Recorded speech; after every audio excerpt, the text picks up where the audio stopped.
죽도록 충성하라, 절대 타협하지 말라라는 제목을 가지고 하나님의 메시지 선포합니다. 자, 2026년 하나님께서 우리 각자를 불러주신 재직, 우리의 직분에 맞춰져 있는 그 재직으로 불러주시면서요, 우리에게 요구하시는 한 가지가 있습니다. 오늘 본문에 나와 있는 그 절대적인 말씀처럼 들려지는 충성인데요. 자, 충성은 성경 전체를 아우르는, 그래서 믿음 있는 자가 갖추어야 될 하나의 요소, 색깔로서요. 이 충성을 생각해 보면 우리 현대인들은 어찌 보면 이 충성에 대해 오해하기가 십상입니다. 평등과 자유의 세상 속에서 누군가가 내게 복종하기를 요구하는 이 충성의 맥락 안에 우리는 여기 안에 때로는 부당함을 느끼게 되기도 하고요. 때로는 여기에서 억울함을 갖게 만드는 일들을 종종 보다 보니 그 과잉 충성으로 인하여 만들어내져 있는 잘못된 문화가 우리로 하여금 예수님께 충성하라, 교회에 충성하라 라는 이 말씀이 참 불편하게, 때로는 좀 현 문화와는 맞지 않아 보이게 그렇게 들려지기도 하는데요. 군대 내에서 상명하복, 요즘에 계엄령 그 어떤 사건 때문에 참 많은 문제를 일으키고 있는 이야기이기도 하죠. 또 직장 내에서의 충성 경쟁, 부장 자리를 따기 위하여 많은 과장들이 치열하게 그 상사에게 잘 보이려고 하는 어떤 경쟁 심리, 이런 것이 이 사회 전반적으로 깔려져 있는 어떤 구조적 현상이다 보니 이것을 받는 사람의 입장에선 너무 좋지만 이것을 해야 되는 사람 입장에선 부당하게 느껴지기도 하고, 때로는 제3자죠. 옆에서 이 모든 것을 지켜보는 사람의 눈에는 불편하게까지 느껴지는 것이 바로 이 충성과열, 충성심리가 아닐까라는 생각인데요. 그렇다면 오늘 예수님은 어떤 맥락에서 이 서머나 교회에게 너희는 충성하라, 그런데 언제까지 충성하래요? 죽도록 충성하래요. 죽도록 충성하라, 절대 타협하지 말라라고 이야기를 하신 것일까요?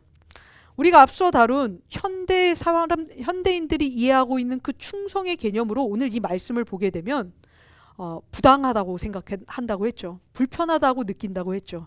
그래서 우리는 오늘과 다음 주에 이 서머나 교회에게 하신 죽도록 충성하라 이 말씀에 대해서 오해를 풀고 우리가 갖추어야 될 그 충성심에 대하여 함께 살펴보려 하는데요. 자, 이 훈련을 통하여 우리 오늘 이번 주와 다음 주에 주시는 말씀의 이 훈련을 통하여 우리가 내년 한 해를 하나님께 죽도록 충성할 수 있을까? 좀 한번 점검해 볼 수 있는 시간이 되었으면 좋겠습니다. 막무가내로 충성하라는 게 아니라요, 예수님은 여기에 충성하면 반드시 충성의 대가를 우리에게 주신다고도 약속을 하세요. 그런데 또 이 충성이요, 결코 쉽지 않은 게요, 그냥 그 대가만을 바라는 마음으로 달려들기에는 치러야 될 값이 너무나도 크기에 우리는 우리의 삶에서 어떤 것을 포기하고 무엇과 타협하지 않고 예수님을 따라가야 할 것인가를 말씀을 통하여 함께 살펴보기를 원하는데요. 이 훈련을 통해 충성을 새롭게 배워 2026년 한 해는 예수님께 충성을 다하는, 우리 칭찬받는 모든 재직 되실 수 있기를 예수님의 이름으로 축복합니다. 자, 오늘 말씀을 보게 되면요, 충성하라는 이 명령을 살펴보기 위해 우리는 이 충성의 명령이 나온 그 배경, 환경을 함께 살펴볼 필요가 있는데요. 예수님은 요한이 이 계시록을 쓸 당시 로마로부터 큰 박해를 받던 상황에서 유일하게 많은 교회 중 이 서머나 교회 하나를 특정하여 너희는 내게 충성하라, 언제까지? 죽도록 이라고 명령하신 것을 보게 됩니다. 자, 왜 그랬을까? 우리 보통은 선생님들이 학생들을 다룰 때 어떤 아이들을 콕 집어서 너는 이렇게 해줘라 라고 명령할 때는 그것을 유독 안 하는 아이에게 하죠. 열심히 숙제해오는 아이에게 너는 죽도록 숙제하라 라고 이야기하지 않잖아요. 숙제 잘 안 해오고 때로는 깜빡하고 때로는 안 가져오는 아이들에게 숙제 죽도록 해라 라고 이야기를 한다라고 한다면, 그게 우리가 보고 있는 일상적인 문화니까요. 그렇게 본다면 오늘 서머나 교회 유독 예수님께 충성하지 않고 혹은 말썽 부리는 교회였기 때문에 예수님은 콕 집어서 서머나 교회야, 너희는 죽도록 충성하라. 세상의 그 어떤 것과도 절대 타협하지 말라. 이렇게 말씀하셨을까라는 것인데요. 성경의 경우에는요, 어떤 상황들을 보아도요, 절대 그렇지 않다는 것을 알 수 있습니다. 다시 말해 성경 안에서 하나님께서 한 사람을 집어 그 사람을 죽도록 사용하시고 또 어떤 민족을 불러 그들을 끝까지 놓지 않으시느냐? 충성을 잘하는 사람에게 충성을 더 요구하시는 것이 성경의 법칙이라는 거예요. 오히려 예수님은요, 말 잘 들을 사람들을 제자로 삼으시고요, 또 그 말 잘 듣는 제자들을 더 따로 불러 그들을 위하여 시간을 내시며 더 많이 가르쳐 주셨습니다. 어떻게 보면 교육의 평준화라고 하죠. 잘하는 사람이 있다면 못하는 사람을 따로 데려다가 가르쳐야 될 것 같은데 예수님은 그러지 않으셨다고요. 일평생, 아니 3년 반의 공생에 밖엔 살지 않으셨지만 그 3년 반의 시간 동안 말 잘 듣는 제자들을 사도로 삼으시고요, 그들을 더 특별하게 대우하시며 특별하게 가르쳐 주셨던 것이 예수님의 티칭 방식, 하나님 나라의 제자를 키우는 교육 방식이라고 한다면 오늘 서머나 교회 역시도요, 그 어떤 교회보다 충성을 잘하는 그 충성의 싹이 남겨져 있었던 교회였기 때문에 예수님은 그들을 콕 집어 죽도록 충성하라. 세상의 그 무엇과 절대 타협하지 말라. 나를 위하여 나를 따르라 라고 이야기를 하셨다는 것을 알 수 있습니다. 예수님은 다른 사람들을 선택하지 않으신대요. 충성의 싹이 보이는 사람들을 선택하신다라는 건데요. 자, 그렇다면 그들이 보여주었던 충성의 싹은 무엇이었을까요? 오늘 본문 안에서 예수님은 그들이 견뎌내고 있는 세 가지 상황을 직접 말씀하시며 너희가 이런 상황에서도 나를 배신하지 않았구나, 너희가 이런 상황에서도 이 믿음을 지켜가고 있구나 라고 칭찬하고 계심을 보게 되는데요. 자, 그 말씀이 본문 9절입니다. 우리 9절 말씀 같이 한번 다시 읽어보도록 하겠습니다. 같이 읽습니다. 시작.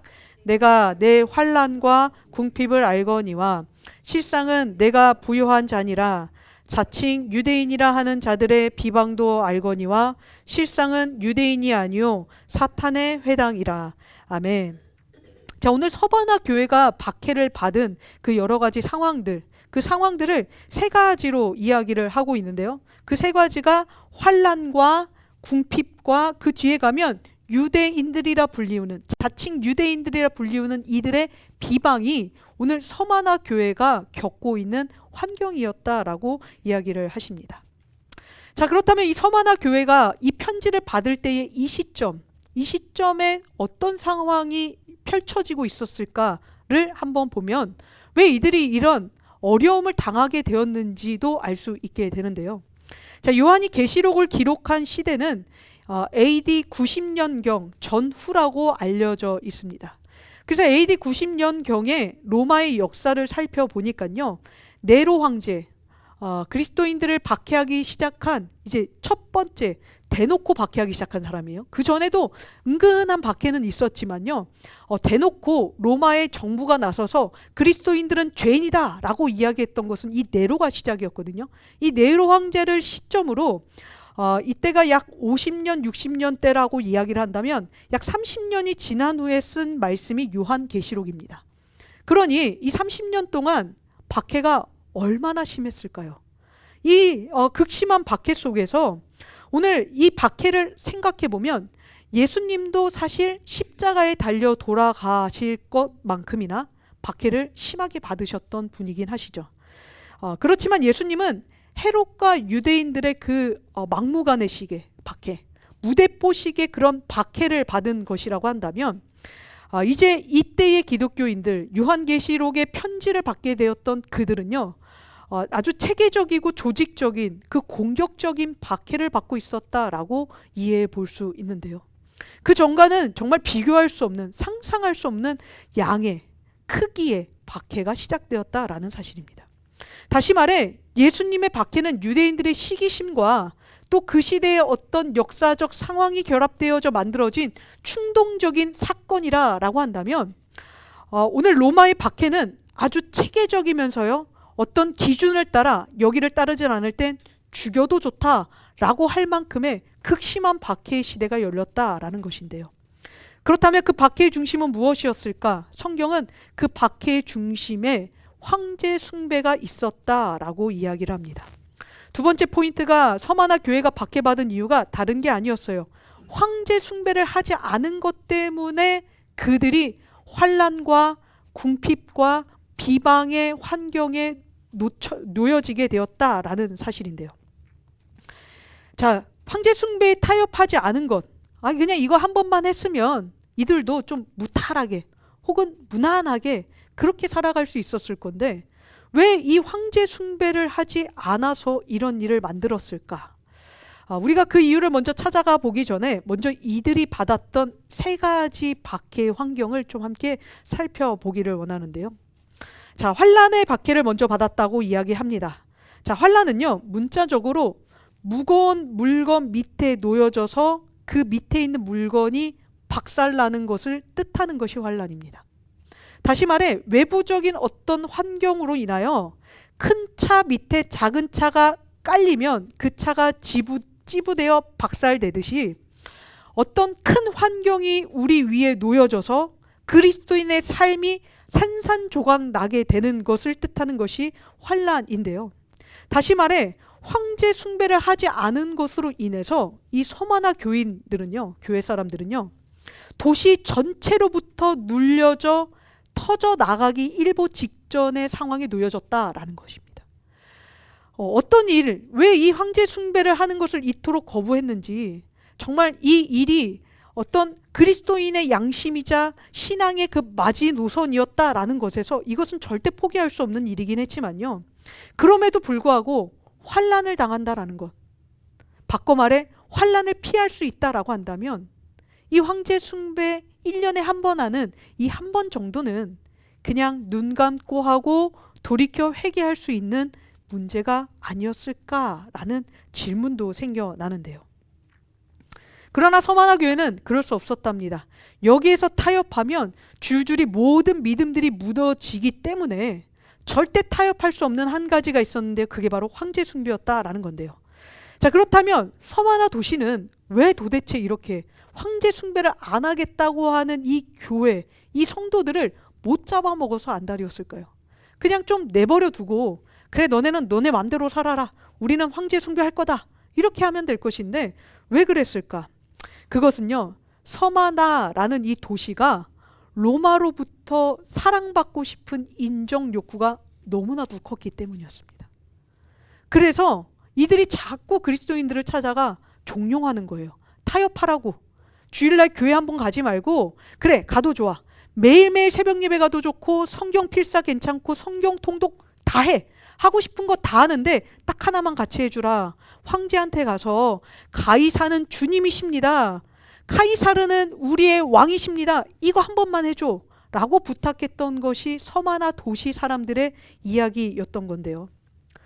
이렇게 해야만 로마로부터 인정받고 이렇게 해야만 로마로부터 사랑받을 수 있었기 때문이었습니다.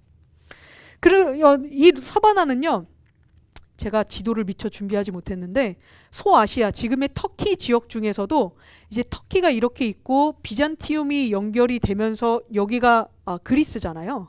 그런데 이 끝 지역이거든요. 이 그리스와 유럽 문명과 마주치는 끝 지역이 지금 이 서마나 도시가 있는, 항구가 있는 그 도시 지역인데 여기에 또 다른 도시 하나가 있습니다. 요한이 첫 번째 편지를 에베소에게 보내는데 그 같이 이렇게 맞대어 있는 곳이 에베소예요. 그래서 이 서마나는요, 항상 에베소와 경쟁 심리를 갖고 있었습니다. 우리가 더 황제를 잘 숭배해야 된다는 그 압박감이 있었고요, 우리가 황제의 신전을 더 많이 보유하고 싶다라는 그 욕심도 그들에겐 참 많이 있었는데요. 특히나 에베소와 이런 충성 경쟁 때문에라도 에베소에 있는 그리스도인들도 고달팠겠지만 그들보다 훨씬 더 괴로웠던 사람들이 누구냐? 바로 서마나 사람들이었다라는 거예요. 황제 숭배를 하지 않으니 이들 때문에 우리 모든 시민들이 100% 황제를 섬긴다라고 말하고 싶지만 자꾸 그 퍼센테이지가 내려가요. 그러다 보니 이 사람들 하나하나가 눈의 가시로 보이고요. 이들의 존재가 점점 더 사라지기를 바라는 것이 서마나 사람들 전체의 마음이었다라는 건데요. 그런데 이들은요, 구슬려도 보고요, 협박도 해보고요, 그들의 어떤 상황들에 대해서 그들이 압박하듯, 지금 아까 말했죠, 환난, 무거운 물건 밑에서 눌려서 부서지도록 그들을 압박하는데도 불구하고 이들은 타협하지 않았답니다. 도대체 넘어오지 않았던 것이 서마나 사람들 모습이었어요. 아주 골칫거리 중에 골칫거리가 이 기독교인들이 아닐 수 없었는데요. 그래서 이들을 궁지로 몰아간 현실적인 대안을 만들어 가는데요. 그것이 바로 두 번째 환경, 궁핍입니다. 궁핍은요, 어떤 것이냐, 우리 궁핍하다라고 얘기하면 먹을 것이 없어 배가 고프다, 이제 우리가 막다른 골목에 몰렸다, 뭐 이렇게 이해하듯이요, 여기에서 나타나는 궁핍도 문자적으로는 그런 의미입니다. 외부적 환경으로 인하여 가난해지게 되는 현상, 그것을 뜻하는 것이 이 궁핍인데요. 이것이 오늘 환난을 주었지만 꿈쩍하지 않는, 타협하지 않는 이 그리스도인들에게 내민 두 번째 카드, 기독교인 전체가 일도 못하게 만들고요, 돈도 못 벌게 만드는 그 상업구조, 경제 시스템을 만든 것이 바로 이 궁핍이었어요. 로마사에서는요, 아까 황제 숭배를 어떻게 한다라고 제가 언뜻 알려드렸냐면 1년에 한 번 그 황제의 신전에 가서 황제는 주님이십니다 라고 절을 하고 오면 하면 됐습니다. 뭐 예물을 바치는 것, 아니면 제사의 법칙, 뭐 이런 거 하나도 없이요, 그냥 거기 가서요, 카이사르, 황제는 주님이십니다, 나의 메시아이십니다 라고만 이야기를 하고 인증서 하나만 발급받아 오면 1년을 편하게 살 수 있었습니다. 어딜 가나 이것을 내밀면요, 일할 수도 있었고요, 또 물건을 사고 팔 수도 있었기 때문에, 상업행위가 가능했기 때문에 사람들은 이 인증서 하나를 받기 위해 황제의 신전에 나가는 것, 이것이 당시 90년대경에 모든 로마 제국에 일어나고 있었던 현상이었는데요. 1년에 한 번 텍스 보고하듯 그냥 눈 감고 하면 되는 문제라는 거예요. 장사하고 일을 구하는 일, 그래서 내 처자식을 먹여 살리고 우리 부모를 복양하는 일, 여기에 뭐 하나가 여기에 이 황제 숭배 하나가 걸려 있다라는 것에서 이것을 하는 것이 아주 중요하다라는 것인데요. 바꿔 말해서 이 황제 숭배를 하지 않으면요, 내가 아무리 탁월한 기술을 갖고 있고 혹은 내가 아무리 좋은 물건을 갖고 있어도 이것을 사고 파는 일이나 그 기술을 활용할 수 있는 일이 현저히 적어진다라는 사실입니다. 누구도 돕지 않는다라는 거예요. 왜요? 서마나 사람들, 도시 사람들의 목표는 하나잖아요. 로마에게 잘 보이는 것. 그래서 모든 사람들이 황제 신전에 가서 황제는 나의 주님이십니다 라고 고백하게 만드는 것. 이것이 그들의 목적이었기에 그들은 이 숭배를 하지 않는 그리스도인들을 철저히 따돌릴 뿐만 아니라 그들이 먹고 사는 생계 문제까지도 관여하여 살지 못하도록 만드는 환경, 궁핍으로 그들을 몰아갔다라는 사실인데요. 그래서요, 예수를 버리지 않는 한, 이 교회를 박차고 나오지 않는 한 이들은요, 가난의 굴레를 끊어낼 수 있는 방법이 없었습니다. 황제가 자꾸 황제 숭배를 요구하고, 그러다 보니 도시 전체는 황제 숭배를 하지 않으면 안달나 있고, 그러니 거기에서 숨을 쉬고 살아가려고 하다 보면 결국에는 예수를 주라 시인하면서도 동시에 황제도 주이십니다 라고 고백하는 것이 그들에게 어떻게 보면 요구된 그 부분이었다라는 것인데요. 그런데도 서마나 교인들은 어떻게 했대요? 9절 말씀을 보니까요, 예수님이 하시는 말씀이에요. 내가 너의 환난과 궁핍을 알거니와. 아멘. 아신대요. 모르지 않는데요. 너가 눈속임했구나. 너가 잠깐 나를 364일 나를 내가 메시아다라고 이야기하고 그 하루는 카이사르가 황제가 주님이십니다라고 얘기하고 왔구나, 이렇게 말씀하지 않으시고요. 365일 변함없이 서마나 교인들은요, 언제나 주님만이 나의 주인이십니다, 예수님만이 나의 메시아이십니다를 고백했다라는 거예요. 이런 사회 구조에서도 그들이 누군가에게 압박을 당해 부서지기 일보 직전이고 궁피에 몰려 굶어 죽기 일보 직전인 이 상황 속에서도 이들은요, 뭘 했다고요? 절대 타협하지 않았다고요. 충성의 싹을 자르지 않고 오롯이 예수님만 바라보면, 하나님, 내가 내 자식 건사 못해도 괜찮아요. 예수님은 나의 구원자이십니다. 하나님, 내가 오늘 내 가정이 무너지고 내 비즈니스가 망가지고 그래서 내가 이제 더 이상 살아날 구멍이 없다 해도 좋아요. 나는 예수님을 나의 주님이시라는 것을 포기하지 않겠습니다. 이것을 그들이 고백했다라는 건데요. 그러다 보니까요, 그렇게 몸부림치는 이들, 절대 타협하지 않으려는 이들을 더 찍어 누르고 더 찍어 누르고 더 찍어 눌러 완전히 박살내고 싶어하는 또 다른 무리들이 생겨났다라고 합니다. 버텨내면 버텨낼수록 그 버텨냄이 눈에 까시고 그 버텨냄이 눈꼬리 시리는 자극받은 하나의 무리가 나타났다는 거예요. 자, 그 무리가 누구냐면 자칭 유대인이라 하는 자들이었습니다. 그러면서 그들이 서마나 도시 전체에 이 그리스도인들에 대한, 기독교인들에 대한 모함을 하고 다니기 시작합니다. 그것을 이야기한 것이 오늘 성경의 비방이라는 표현인데요. 자, 한때 유대인들은 기독교인들의 같은 뿌리라라고 이야기할 만큼 아주 혈통적으로나 종교적으로 가까운 형제 민족이었습니다. 어쩌면 지금 이 박해를 받고 있는 이 상황, 요한이 이 서신서를 보내는 그 90년대경의 그 상황에서도요, 박해하는 유대 민족의 또 다른 형제가 그리스도인이었을 수도 있어요. 그러니까 나는 유대 민족이라 라고 생각하면서 박해할 때 그 박해받는 이가 나의 진짜 형제일 수도 있었다라는 거예요. 혈통적으로요. 그러면서 여기에서 볼 수 있는 한 가지, 유대인들은 도대체 왜 이렇게나 열정적으로 기독교인들을 박해하고 나섰을까?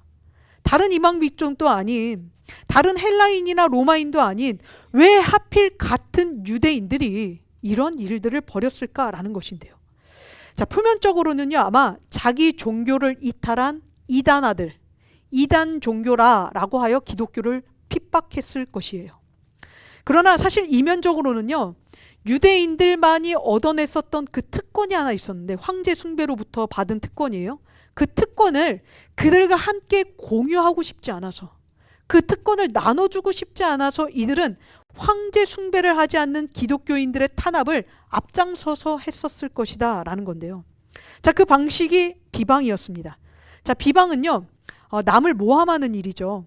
있지도 않은 일을 모함할 때도 있지만 있었던 일을 과장하거나 아니면 다르게 해석하여 그 사람을 곤란에 빠뜨리게 하는 일이 비방인데요. 자, 그런데 이 비방이 성경 안에서 사용되어질 때는 주로 하나님을 모독할 때 사용됩니다. 사람을 곤란에 빠뜨릴 때도 비방이라 표현할 수 있겠지만 적어도 성경 안에서 이 비방이라는 단어가 사용될 때는 여러분들이 하나님을 대적하고 있다는 거예요. 누군가가 하나님을 대적했기 때문에 그 사람에게 비방했다라고 이야기한다라는 건데요. 자, 예수님은 지금 이들의 비방이 이제 누구의 비방이라고 얘기를 한다는 거예요. 누구의 표적? 나를 표적한 것이다.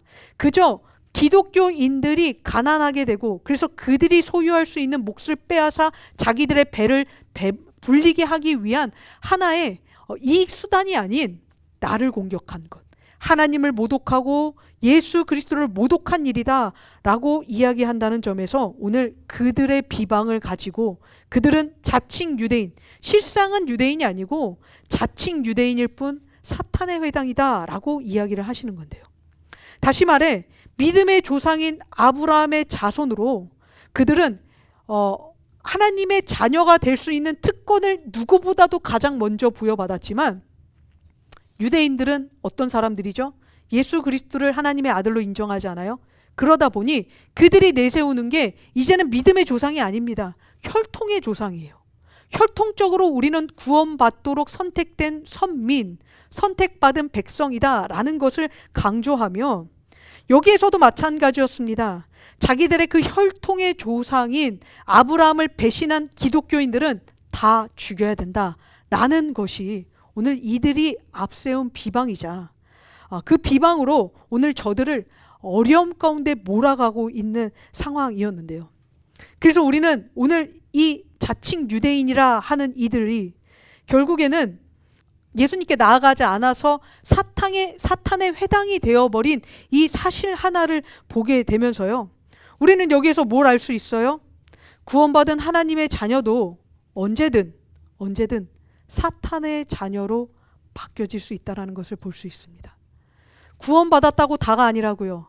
구원받은 하나님의 자녀로서의 재직을, 구원받은 하나님으로 자녀로서의 정체성을, 구원받은 하나님의 백성으로서의 자격을 유지하지 않으신다면 우리도 언제든 사탄의 자녀가 될 수 있다는 것이 자칭 유대인이라 그런데 실상은 유대인이 아닌 이들을 보며 알 수 있게 되는 경고의 메시지인데요.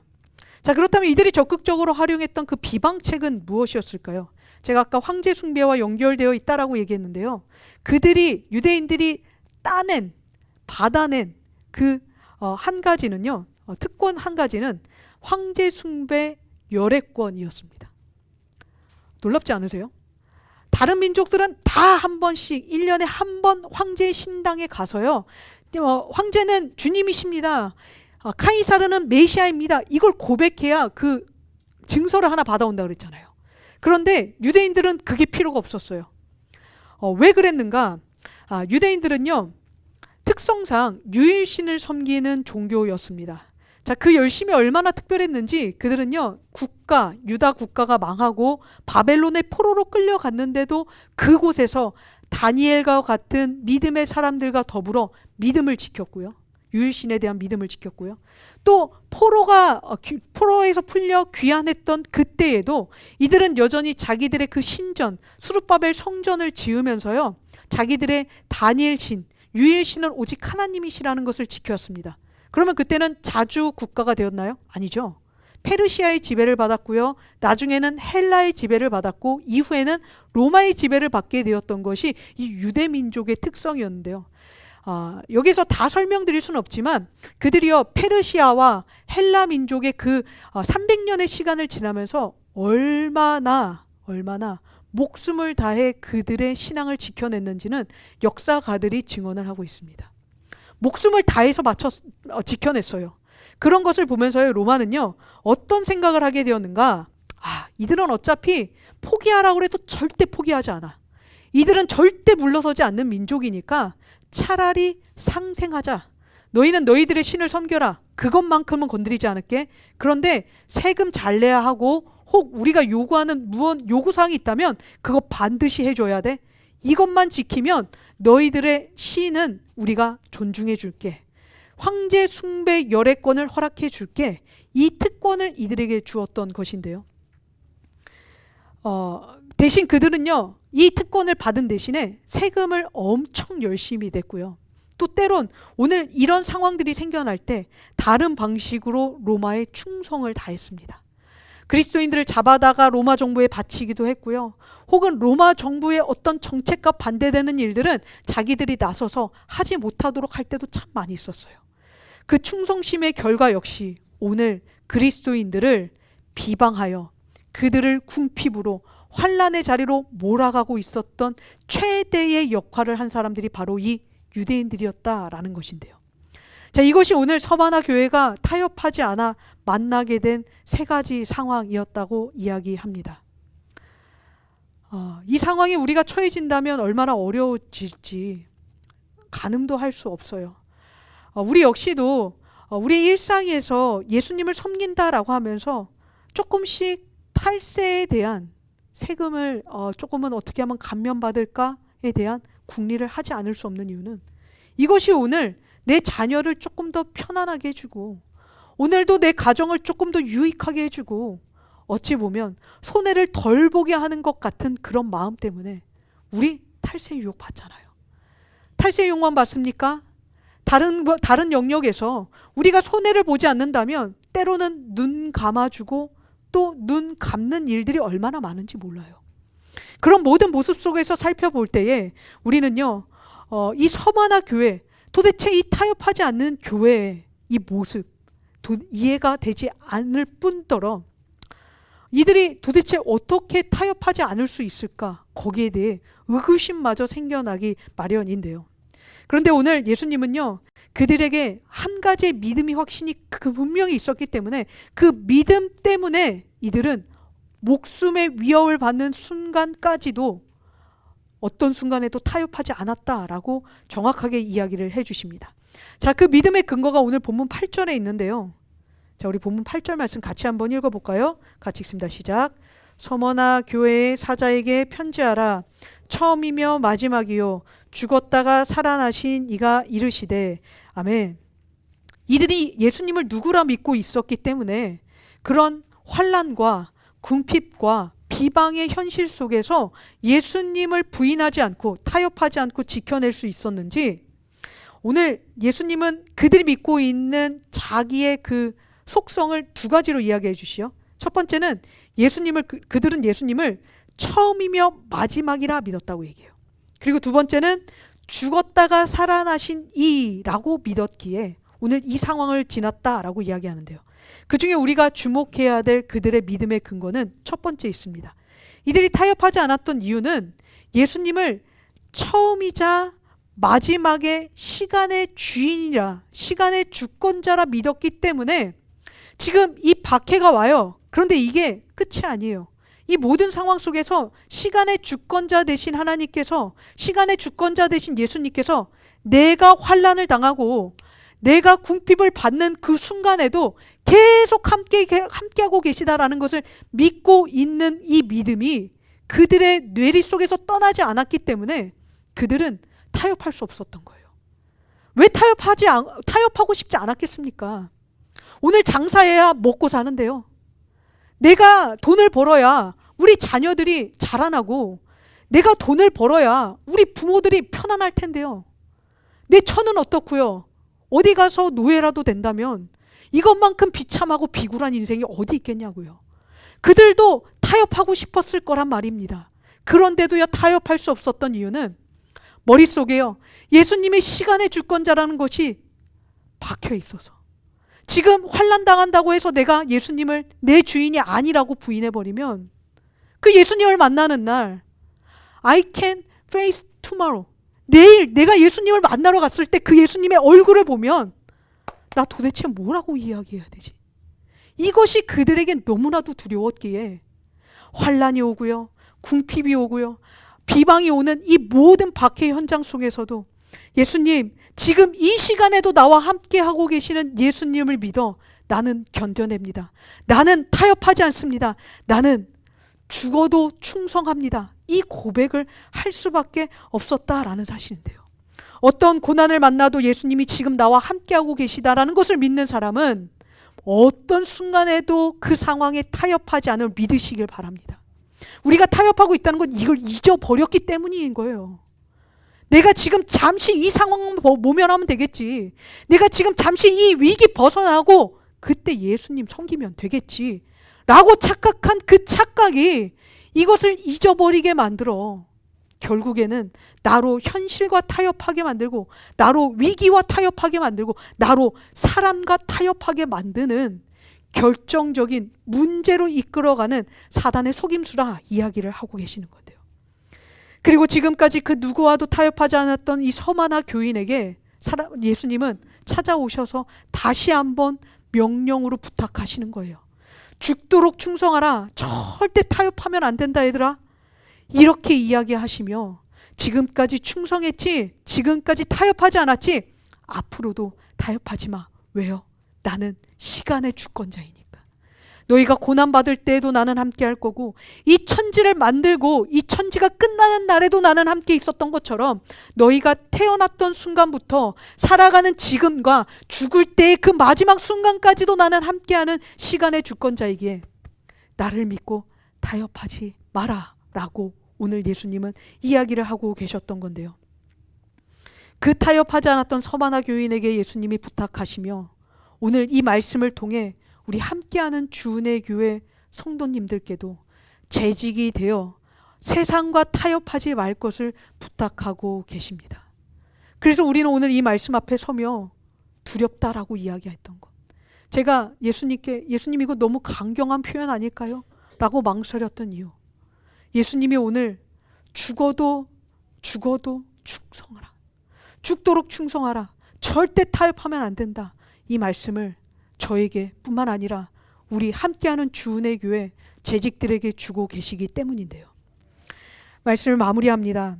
그렇다면 예수님은 도대체 무엇을 지켜내시려고 죽도록 충성하라, 절대 타협하면 안 된다, 이렇게 이야기를 하셨던 것일까요? 죽음과 바꿔서라도 반드시 지켜내기를 바라셨던 그 한 가지가 도대체 무엇이기에 오늘 이 말씀을 포함하여 7교회에게 그렇게도 충성할 것을 반복하여 이야기하셨냐라는 건데요. 우리는 그 답을요, 오늘 요한계시록 1장 8절의 말씀에서 11절의 말씀에서 발견할 수 있습니다. 제가 말씀을 드리진 않았는데요, 우리 앞장이니까요 같이 함께 읽어볼게요. 시작. 이르되 내가 보는 것을 두루마리에 써서 에베소, 서마나, 버가모, 두아디라, 사데, 빌라델비아, 라우디게아 등 7교회에 보내라 하시기로. 아멘. 요한이 반모섬에 유배를 가서 이 서신서를 환상을 통하여 기록하기 시작합니다. 그러면서 부탁받은 말씀이 뭐냐면요, 이거 다 쓰면 반드시 해야 할 요한 너의 마지막 사명이 있어. 7교회에게 이 편지를 보내주어라. 열람하여서 이 7교회가 이 편지를 다 읽고 마지막 순간까지 박해 현장에서 타협하지 말고 끝까지 충성할 수 있도록 해주어야 해 라고 했었던 이 말씀. 자, 여기에서 누구에게 편지하라고요? 누구에게 편지하라고요? 네? 말씀해 주세요. 저와 저의 이야기를 듣고 있다고 대답 좀 해주세요. 누구에게 편지하라고요? 교회에 보내라. 교회에 보내라. 교회에게 보내라고 얘기했어요. 그 말씀은 뭐예요? 예수님이 오늘 지키고 싶으신 것은 교회라는 거예요. 교회를 지키시기 위해서 예수님은 오늘 지금 이 모든 상황들을 하나씩 빠짐없이 기록하여, 요한 너 이거 쓰고 너 그냥 손에 쥐고 있으면 안 돼. 어디다 감춰놔서도 안 돼. 반드시 교회에게 보내줘야 돼. 그래서 교회야, 너에겐 생명이 있어. 교회야, 넌 반드시 살아나야 돼. 교회야, 죽지 마라. 내가 너와 함께한다. 이 이야기를 들려주고 싶으셨다라는 건데요. 다시 말해 예수님이 정말로 지켜내고 싶으셨던 건 교회였습니다. 그래서 교회는요, 뭘로만 지켜지냐면요, 오직 믿음으로만 지켜져요. 교회에 출석하는 그 출석 교인 수, 혹은 교회에 들어오는 헌금의 액수, 또는 여러분들이 봉사하시는 성도들의 봉사, 이걸로 교회는 지켜지지 않고요. 교회는 단 하나로만 지켜진답니다. 무엇이로요? 죽도록 충성하라. 절대 타협하지 말라.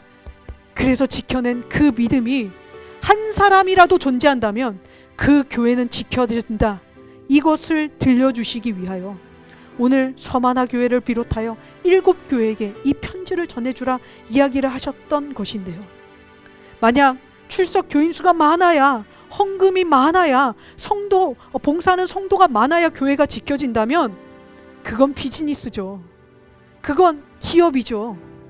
교회는 그렇게 지켜지지 않는답니다. 교회는 오직 성도의 믿음이 자랄 때 유지되고 성도의 믿음이 성숙될 때 지켜지기에 예수님은 그 믿음을 지켜내시기 위하여 오늘 이 계시록을 기록하여 전달하시며 죽도록 충성하라, 교회를 지키는 일에 그 어떤 것에서도 타협하지 말라 명령하고 계신 건데요. 그래서 이 재직 훈련을 하면서요, 여러분들에게도 말씀하십니다. 또 저도 여러분들에게 부탁합니다. 여러분들의 교회를 여러분들의 믿음으로 지켜주십시오. 제발 다른 걸로 지키려 하지 마시고요, 믿음으로 지켜주세요. 여러분들의 믿음이 자라지 않으면 그 교회는 죽은 교회고요, 여러분들의 믿음이 성숙되지 않으면 그 교회는 소망이 없어요. 돈이 많아져서요, 교회 장소가 더 좋은 곳으로 이전돼서요, 성도들이 많아져서요, 이걸로 교회는 지켜지지 않고요, 여기 계신 한 사람 한 사람의 영혼이, 우리들의 믿음이 하나님께 자라나고 하나님께 깊어질 때 그것으로 오늘 교회가 지켜진다 말씀하시기에 오늘 예수님은요, 가장 먼저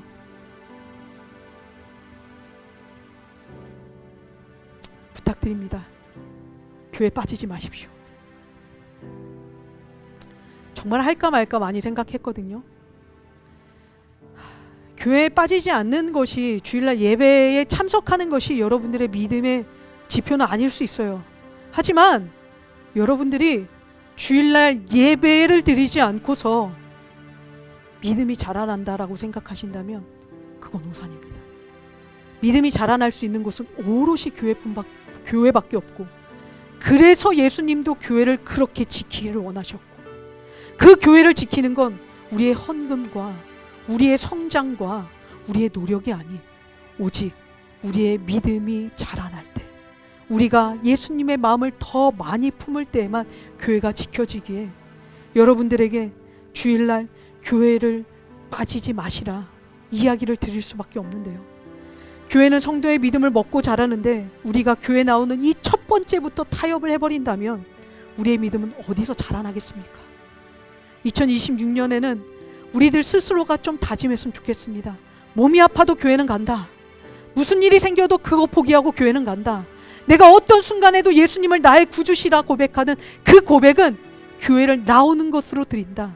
이 마음으로 이 교회를 지켜갈 때 교회를 지킨 우리를 하나님이 지켜주실 것이기 때문인데요.